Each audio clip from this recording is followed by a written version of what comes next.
the last class we are discussing the cascade control scheme. So, that topic will continue today. Cascade control scheme.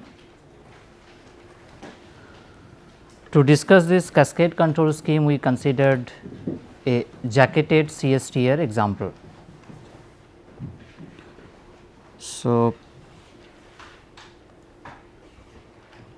I am drawing that jacketed CSTR configured with cascade control scheme.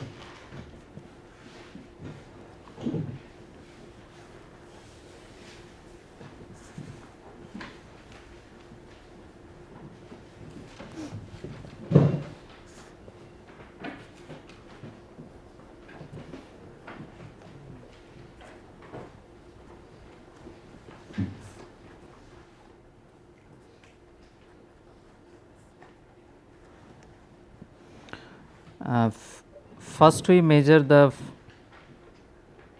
reactor temperature using one measuring device, temperature measuring device TT1. Then this information goes to temperature controller 1, which is the primary controller. The measured temperature Tm is compared with its set point value, that is Tsp. Then the temperature controller output goes to another controller, that is Tc2.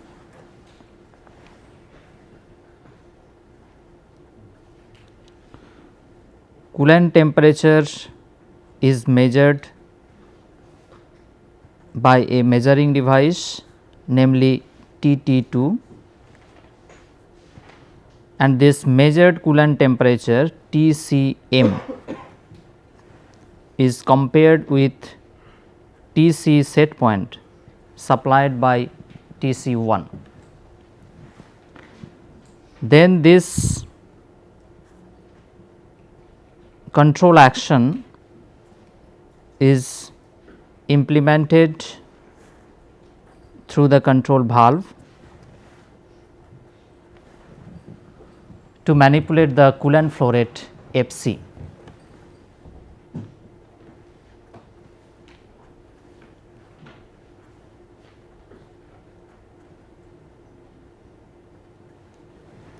Fine.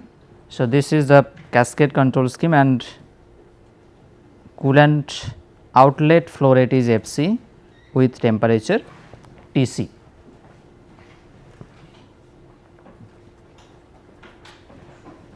This is cascade control of a jacketed CSTR. We also discussed that this process includes two processes, I mean process 1 and process 2.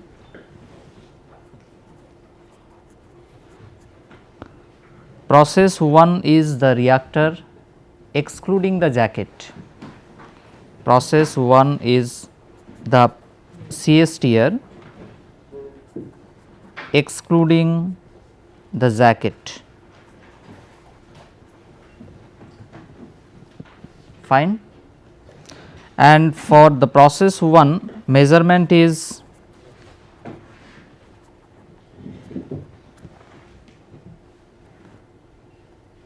reactor temperature T,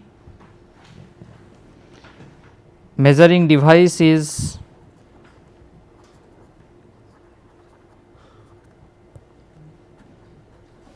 TT1, and controller is Tc1. This is basically the primary controller or master controller. fine, and process 2 is the jacket. Process 2 is the jacket.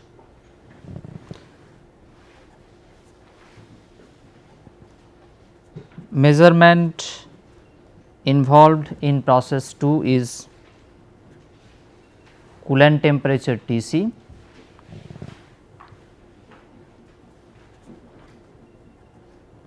measuring device used is T T 2,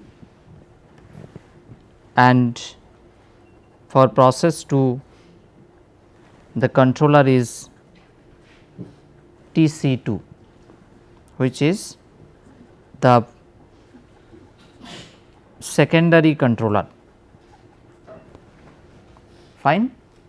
In the next we will develop the block diagram for this complete closed loop process.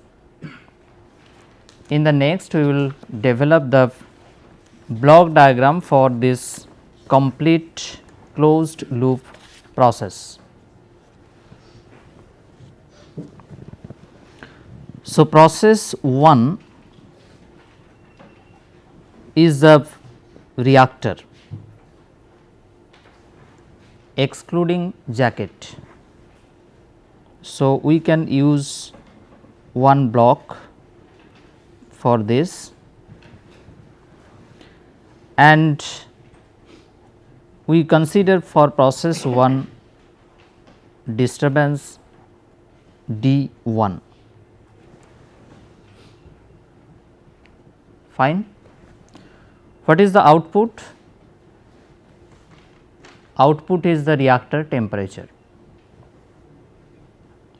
Output is the reactor temperature T, fine. So, what we did first? We measure this temperature using T T 1. So, this is T T 1 temperature transmitter, which is used as a measuring device. So, first we measure the reactor temperature T.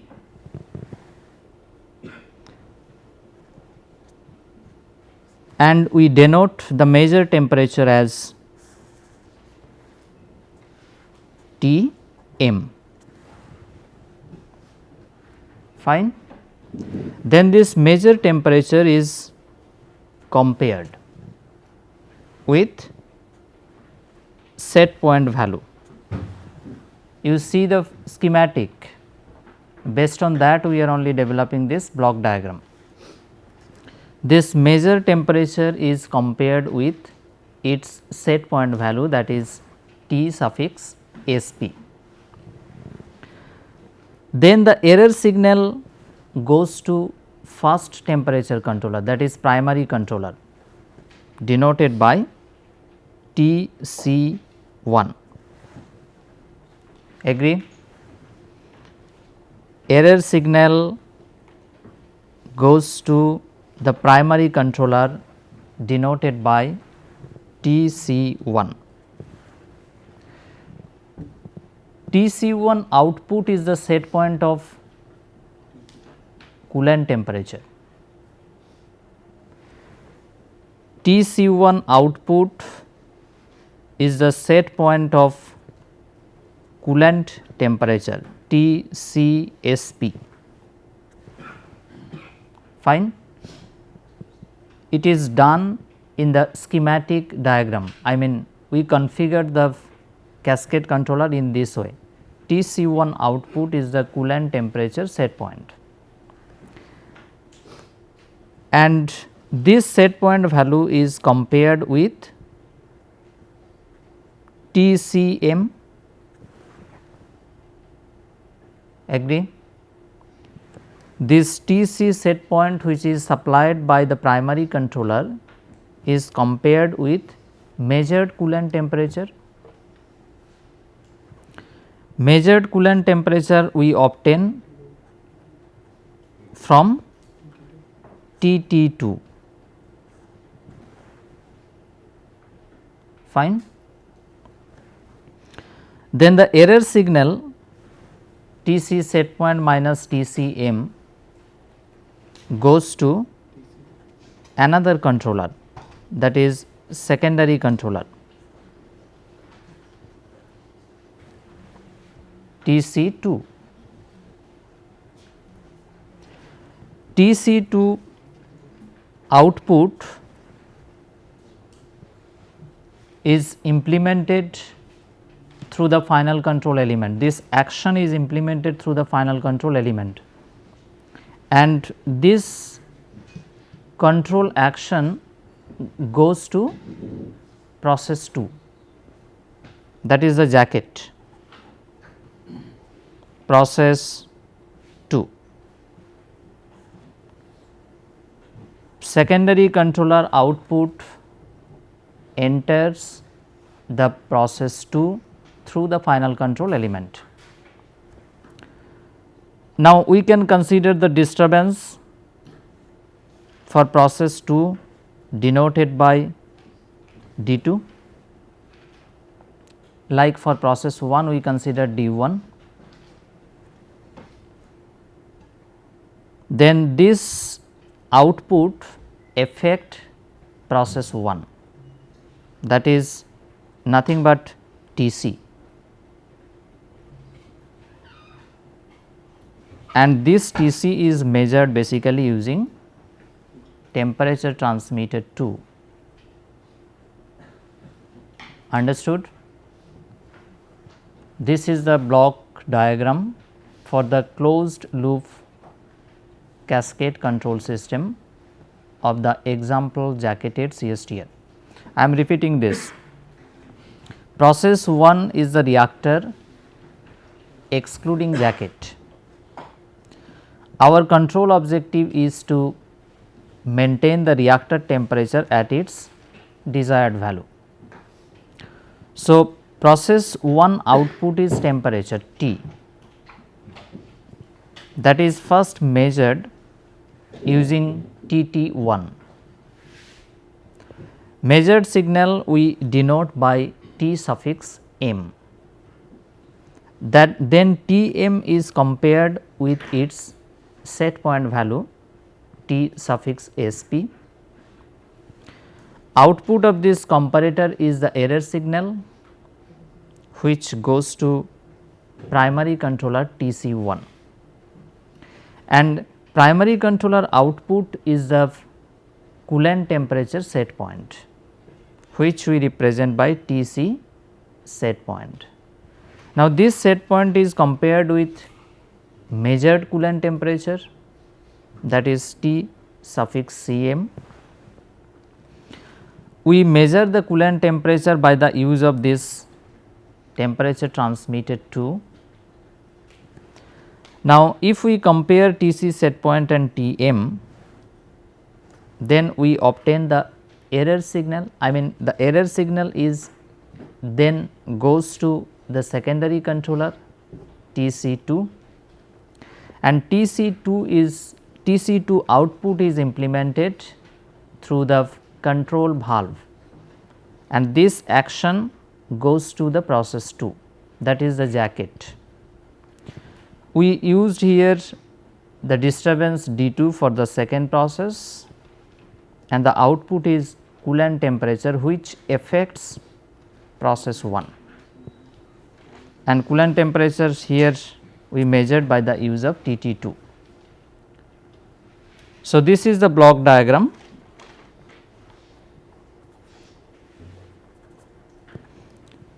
This is the closed loop block diagram.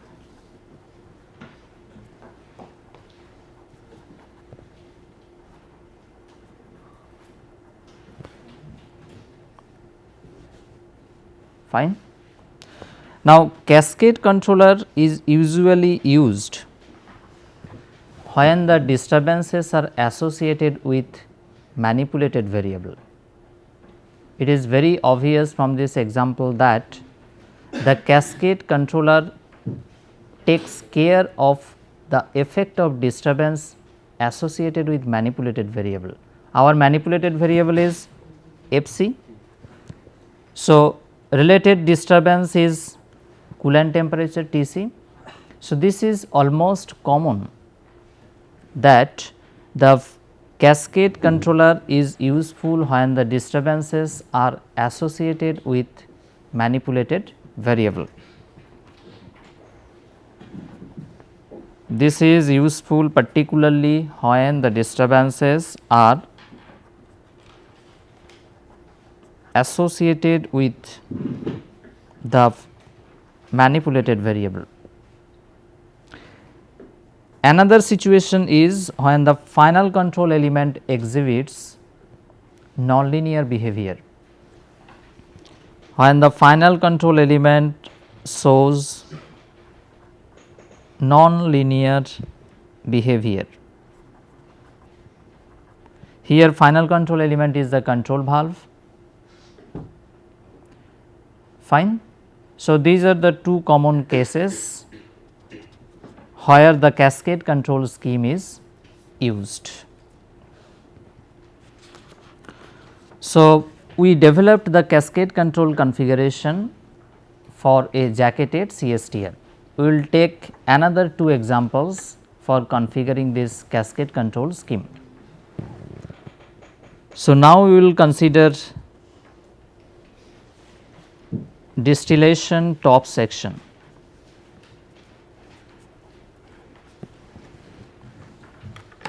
We will configure the cascade control scheme for the top section of distillation column.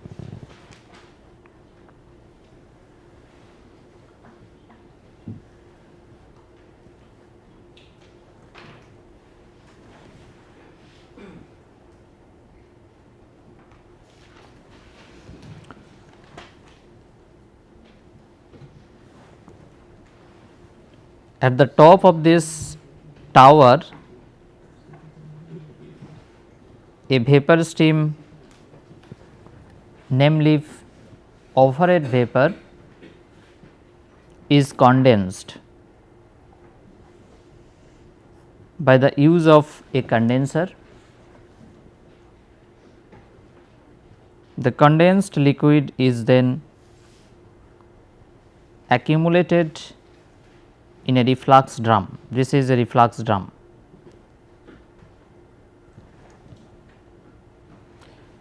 A part of this liquid is withdrawn as top product, that is distillate, and another part is recycled back to the top tray of the column.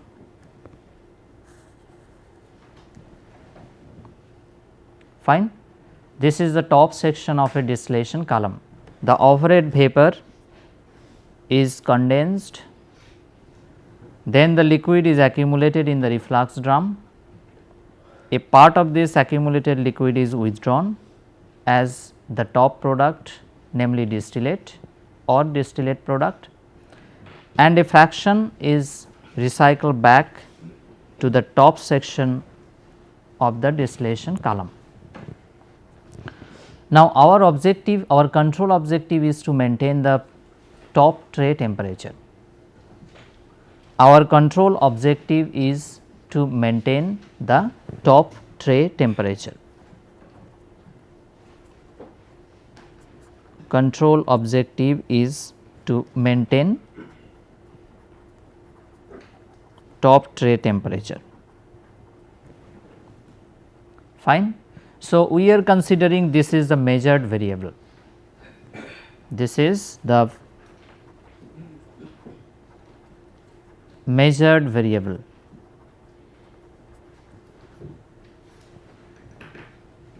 Fine. So, this is the top tray, this is the top tray. So, we are first measuring the top tray temperature by the use of temperature measuring device represented by TT.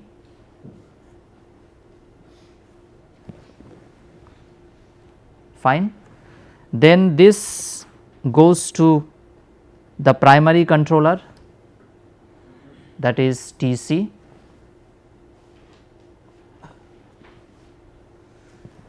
Measured temperature is then compared with T set point, fine. Primary controller output goes to another controller, that is flow controller Fc.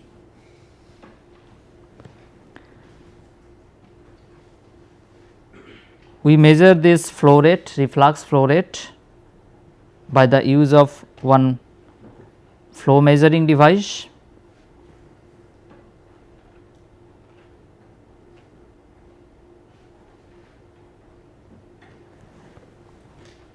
So, this is the set point of this flow rate and this is the measured value. If we represent this reflux flow rate by R, then this is R measured, Rm, and the primary controller output is R set point. Then this flow controller action is implemented through this control valve, fine.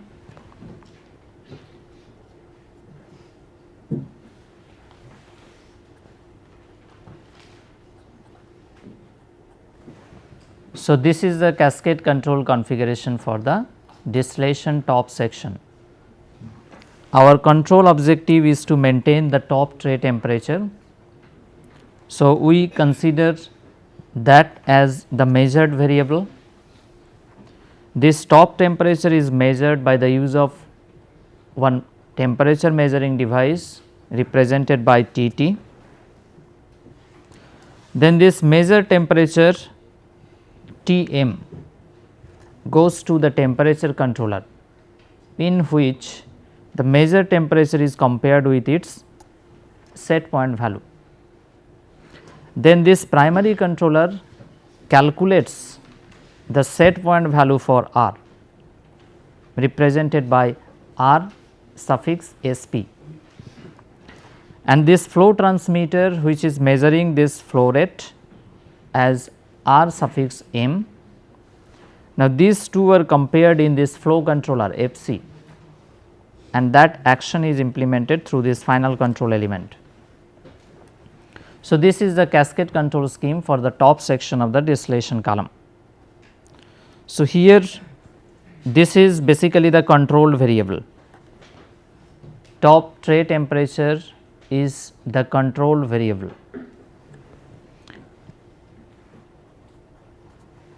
What is the corresponding manipulated variable?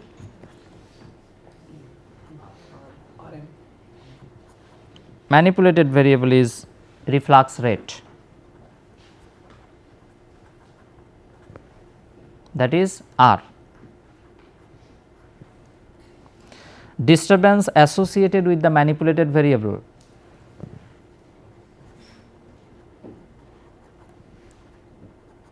Disturbance associated with the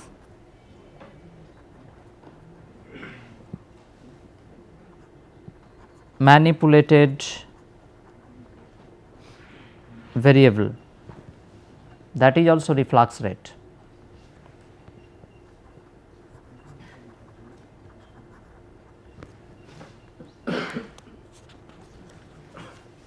And which one is the primary controller?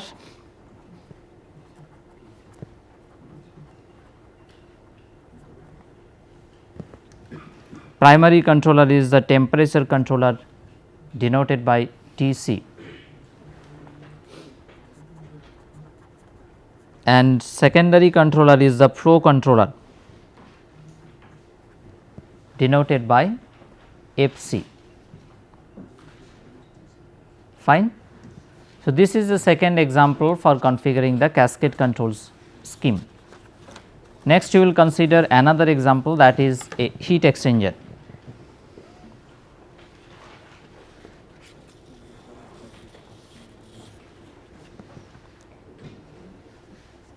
heat exchanger. Next, we will configure the cascade control scheme for the heat exchanger.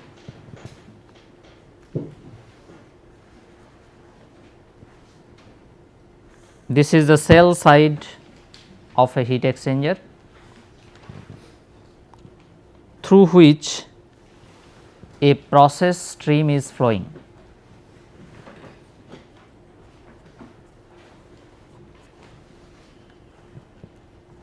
A process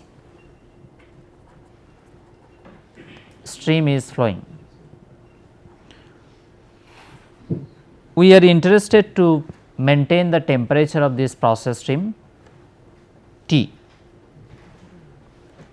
Fine. So, our control objective is to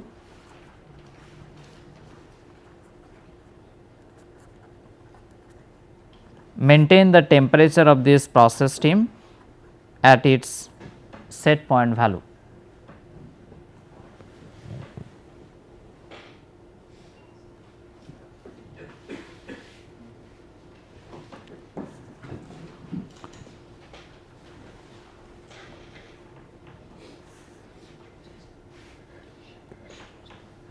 Now, to maintain the temperature, we need one heating medium which flows through the cell side.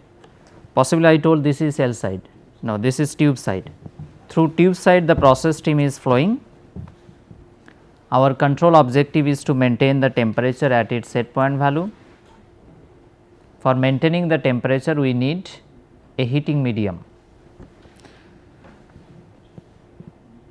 So, for this particular case, we need a heating medium for maintaining the temperature of the process stream. So, we will consider the process stream temperature as the measured variable. We can measure this temperature by using one temperature measuring device.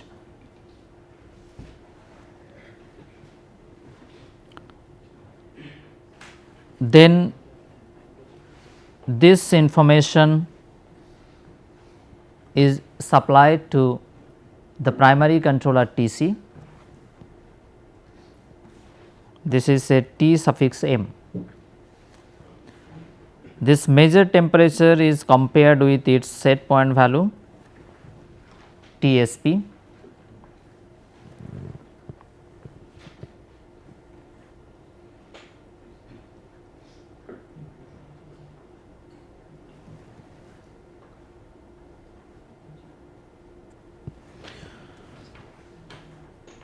This is basically indicating the steam flow rate. Okay. Then this is the primary controller TC. Primary controller output goes to the secondary controller denoted by FC, that is a flow controller, and this flow rate is measured, the steam flow rate is measured by the use of one flow meter FT.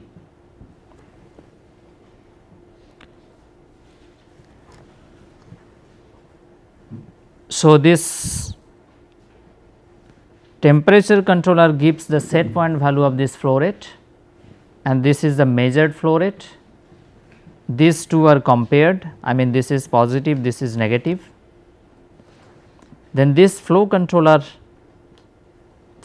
action is implemented through this control valve. Fine. So, this is the cascade control scheme for the example heat exchanger.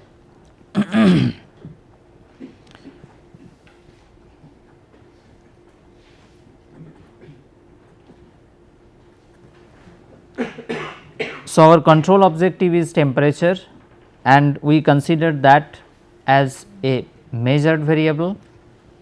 TT is used to measure the temperature.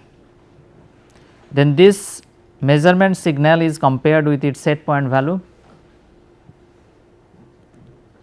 then the temperature controller calculates the set point value for this flow rate. So, this is the set point value of this flow rate and this is the measured value of this flow rate. They are again compared within this block Fc. Then this flow controller calculates action and that action is implemented through this control valve. So, this is the cascade control scheme for a heat exchanger. Here control objective is T. So, this is also the control variable. Process stream outlet temperature is the control variable. What is the corresponding manipulated variable? Manipulated variable is the steam flow rate. Disturbance associated with the manipulated variable, that is also steam flow rate.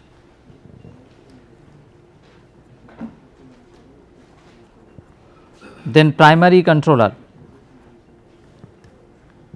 Primary controller is the TC, temperature controller.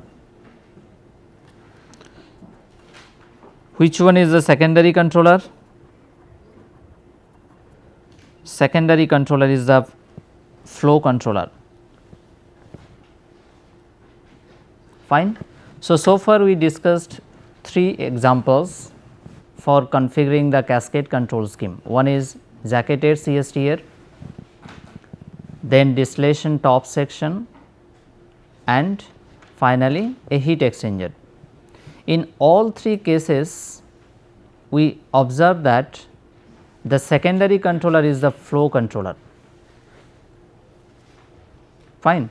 In all 3 cases we observe that the secondary loop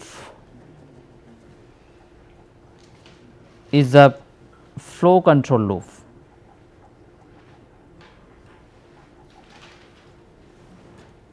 And it is almost common for all processes, and therefore, we can say that flow control loops are almost always cascaded with other control loops. Therefore, we can say that flow control loops are almost always cascaded with other control loops. Other control loops means this is primary loop basically.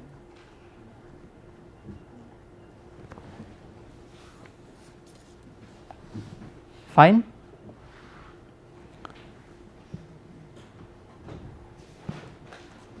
So, next we will discuss the closed loop behavior of cascade controller. Next we will discuss the closed loop behavior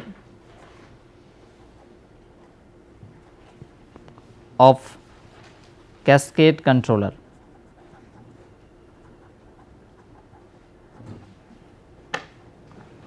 Fine. To discuss this closed loop behavior, we will consider a simplified block diagram. To discuss the closed loop behavior of the cascade controller, we consider a simplified block diagram. Process 1 has the transfer function of say GP1. We are representing the transfer function of process 1 as GP1. Previously we considered the disturbance for process 1 is D1, output is say Y,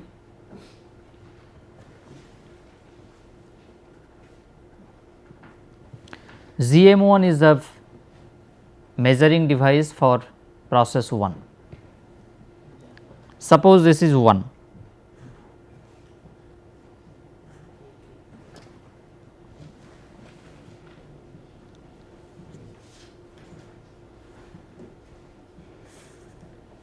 So, this is the comparator,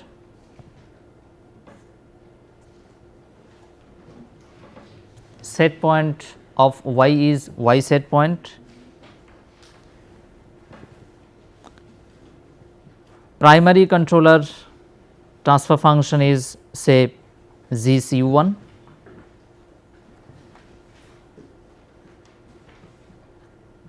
another comparator, secondary controller transfer function is say GC2, process 2 transfer function is suppose GP2,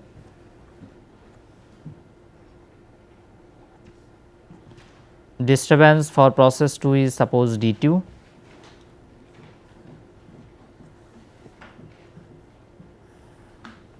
and we are considering GM2 equal to 1.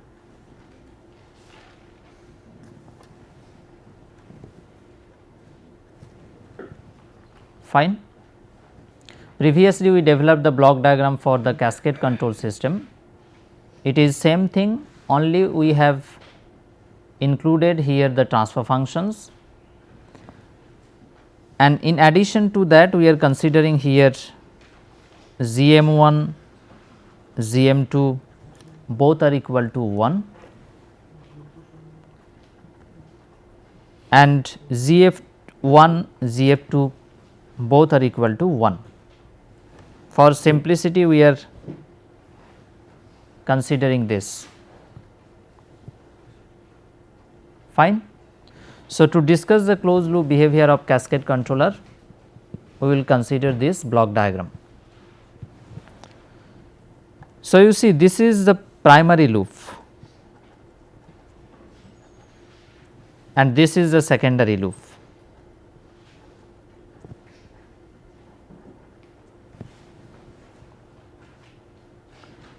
This is the primary loop and this is the secondary loop.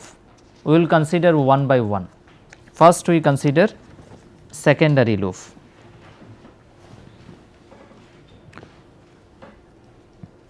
So, what is the open loop transfer function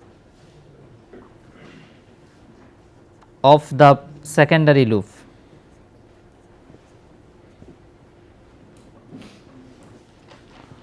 How we can represent the open loop transfer function of the secondary loop? Open loop transfer function is determined as the multiplication of 4 individual transfer functions GC, GP, GF, GM. Here for secondary controller GC is GC2, for secondary loop process has the transfer function GP2 and GF2, GM2 both are 1. Fine. The general expression for open loop transfer function is written as GP, GF, GM, GC. For the secondary loop you see GM2 and GF2 they are 1, GM2, GF2. So, we can write G secondary GC2, GP2, agree. Similarly, can you write the closed loop transfer function for the secondary loop? What will be the closed loop transfer function of the secondary loop?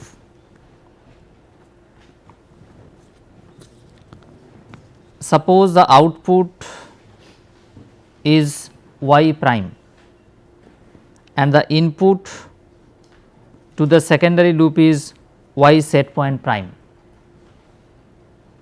This is the secondary loop, output is y prime and input is y set point prime.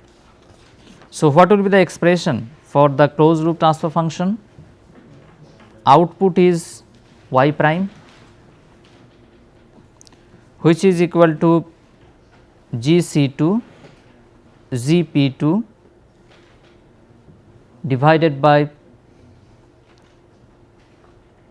1 plus GC2 ZP2 y set point prime plus 1 divided by 1 plus GC2 ZP2 D2 prime. Here GD is 1, fine. So, this is the closed loop transfer function for the secondary loop. Can we include this closed loop transfer function in the block diagram? Yes, we can. Then the block diagram becomes like this.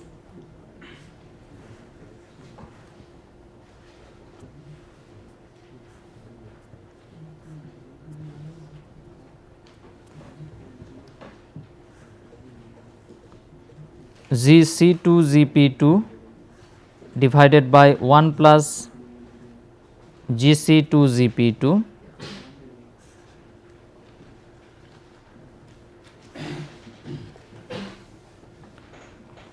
then the disturbance is added 1 divided by 1 plus GC2 ZP2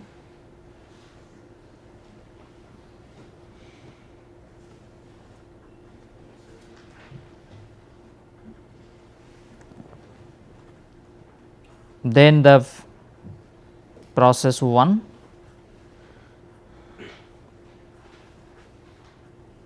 disturbance for process 1 is D1, output is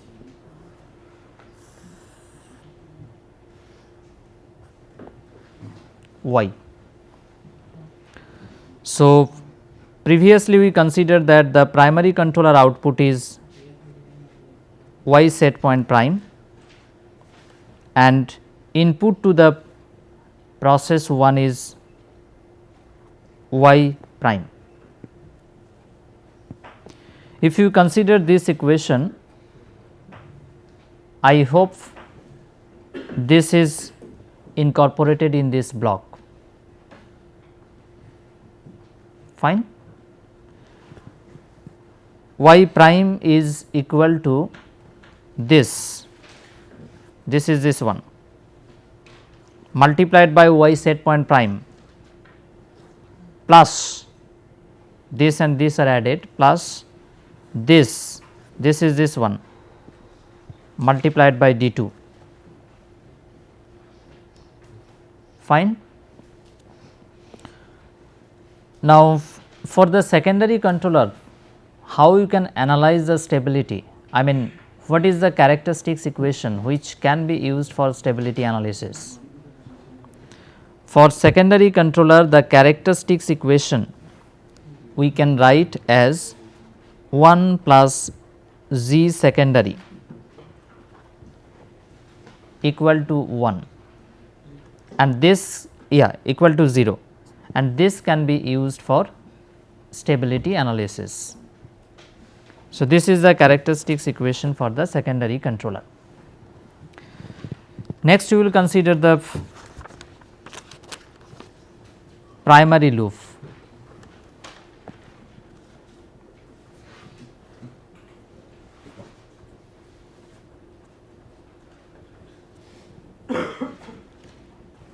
What is the expression of open loop transfer function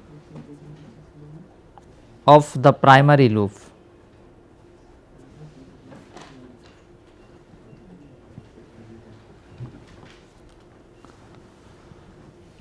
So, Z primary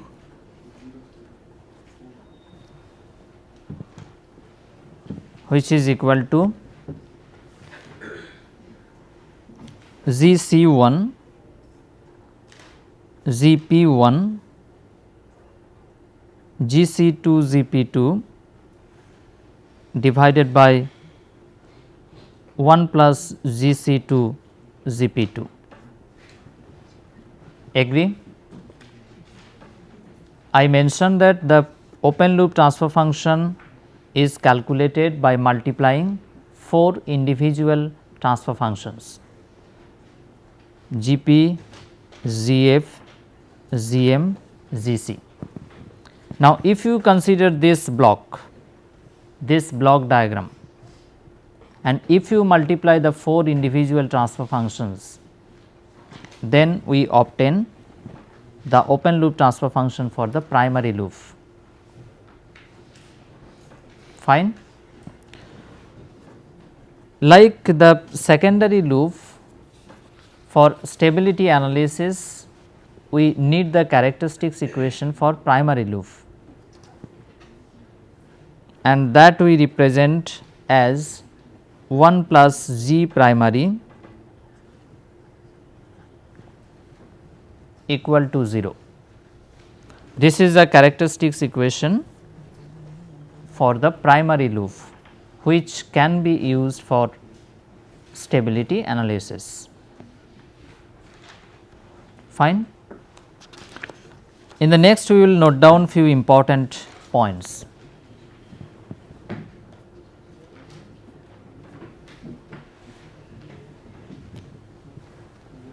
In the cascade control system, there are two control schemes.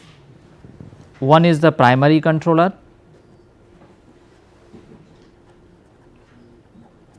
another one is the secondary controller.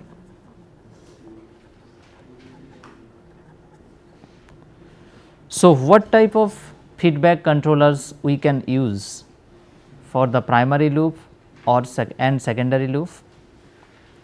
Usually for primary controller, P, PI and PID, these three feedback controllers are conventionally used, and commonly PI and PID controllers are used. Commonly PI and PID controllers are used as primary controller. For secondary controller, P and PI controllers are used, and P only is the most common. As secondary controller, P only controller is the most common, because if offset exists under P only controller, that is not so important, because our control objective is not to maintain the output of the secondary loop. If offset exists under P only controller, that is not so important, because our control objective is not to maintain the output of secondary loop. Our control objective is to maintain the output of primary loop. I mean, our control objective is the measured variable T, not TC. So, this is the first point. So, if you see the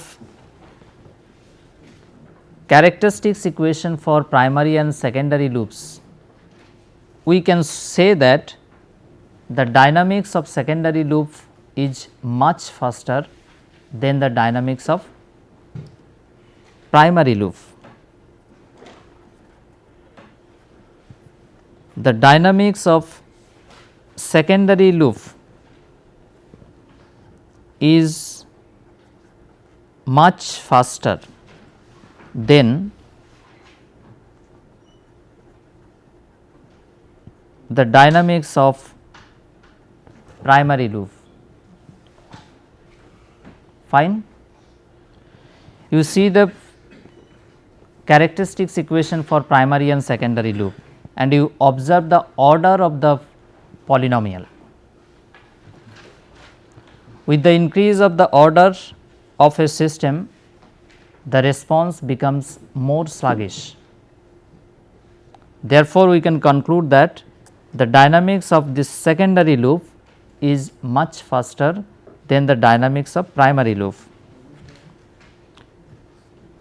So, based on this, can we write the phase lag for secondary loop is less than phase lag for closed primary loop? Based on this comment, can we say that phase lag of closed secondary loop is less than the phase lag of closed primary loop? Again, can we say the crossover frequency of secondary loop is greater than the crossover frequency of primary loop?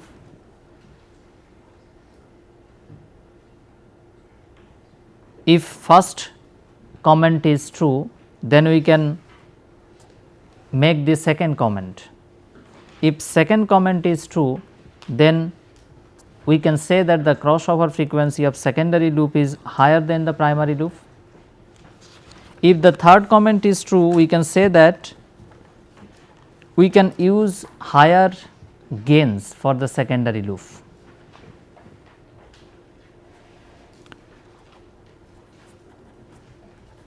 Higher gains for the secondary controller.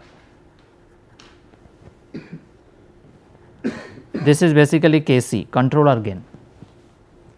So, we can conclude that for secondary controller we can use higher gain compared to the primary controller. Fine. In the third note, we wish to discuss the cascade controller tuning.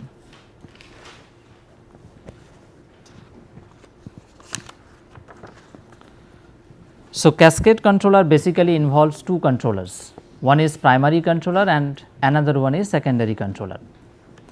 Secondary controller is tuned fast. Secondary controller is tuned fast and it is tuned tightly as high a proportional gain value as possible. It is tuned tightly means as high a proportional gain value as possible. And for tuning we can use the Cohen-Kuhn technique, Ziegler-Nichols technique, we can use phase margin, gain margin technique, we can use time integral performance criteria,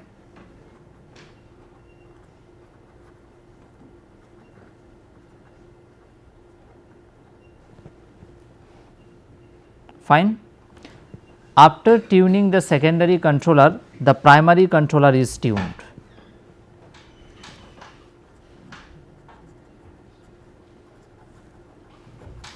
The primary controller is tuned. First we tune secondary controller, then the primary controller is tuned, and for this we usually use frequency response techniques.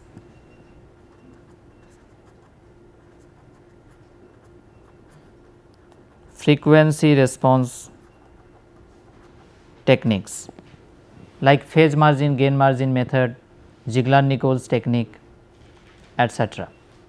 So, by this way we tune the cascade controller. Fine. Okay, thank you.